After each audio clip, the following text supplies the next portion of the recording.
Most students come to the drum set from the snare drum, where they've used two limbs to do one thing. All of a sudden, they sit down behind an instrument that is the only one we have where each limb of the body has to do something different from the other three limbs. This creates what I've always referred to as the coordination gap, and it's the first thing that has to be resolved before a student can perform effectively behind the drums. The best way to go about this is to take what you already know, which is snare drum literature. At the bottom of the screen, you see a rhythm that could be a rhythm from any of the first 6 lessons in any good snare drum book. I'll play it for you right now.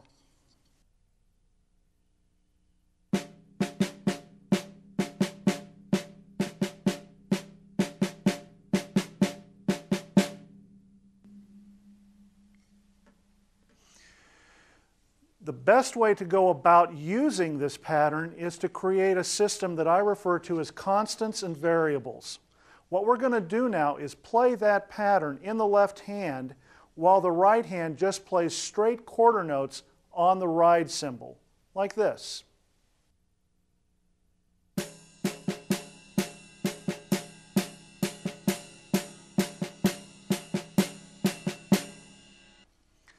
The next step would be to take those eighth notes and put them perhaps in a jazz style so that they would sound like this.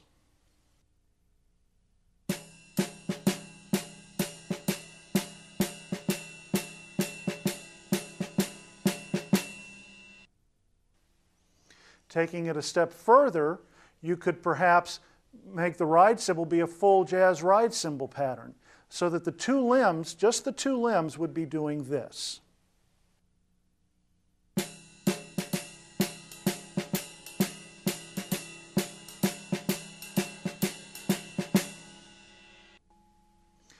At this point, you could put the variable into another limb, say for example the bass drum. So at this point you would just have the right side of your body playing the ride cymbal and the bass drum.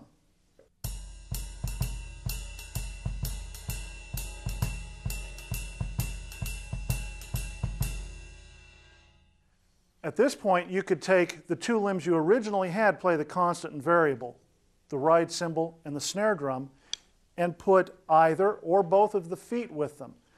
The bass drum playing a light 4 on the floor, and I emphasize the word light there. You want it to almost be felt more than it's heard. And the hi-hat playing on 2 and 4. So you would then have this.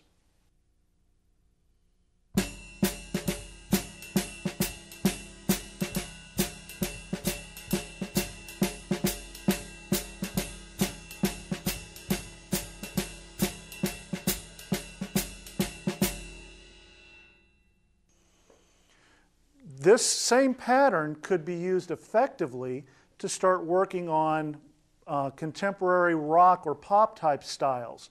Go back to straight eighth notes.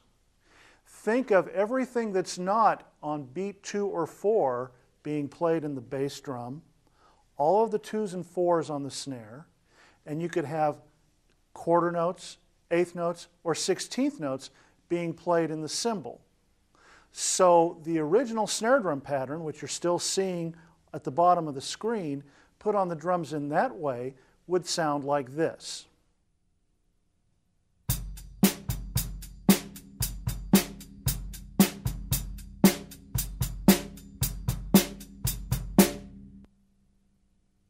Now, let's take this another step. The pattern at the bottom of the screen has now changed. Actually, if I was going to play it on snare drum, it would be the same pattern. But instead of showing it as both quarter notes and eighth notes, I've shown the quarter notes as eighth notes with eighth rests after them. Let's think of those eighth rests as missing eighth notes. What we're going to do now is create a system where there's more than one variable happening. The original jazz feel for the variable sounded like this.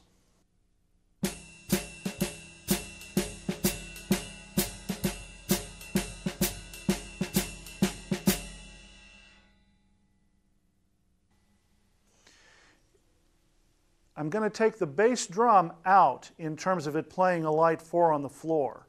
Instead, I'm going to make the bass drum part of the variable by having it play in those missing eighth notes, so that now it's going to sound like this.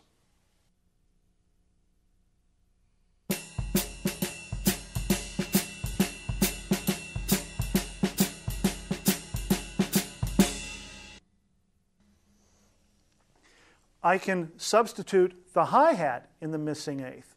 All of a sudden, I have a system by which I can have any number of variables happening at the same time with any number of constants. Let's take a little more syncopated pattern like the one at the bottom of the screen. If I just played it on the snare drum, it would sound like this.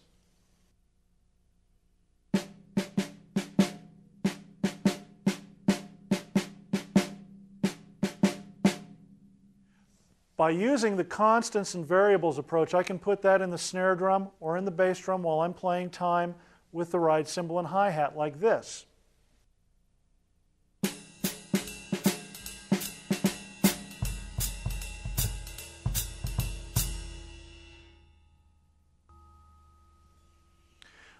I can also incorporate the missing eighth notes so it would sound a little bit like this.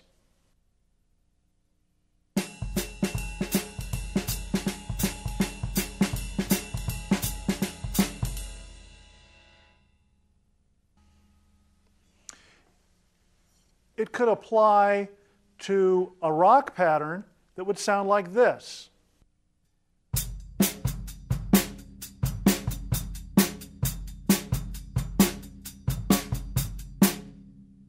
This is how you take basic snare drum literature to begin with and convert it to where it will work on the drum set and develop the coordination that you need to have all four limbs work independently. The best book available to accomplish this with is a book by Ted Reed called Syncopation that has page after page after page of these types of patterns that you can apply to the drum set using the approach I've talked about here and a vivid imagination.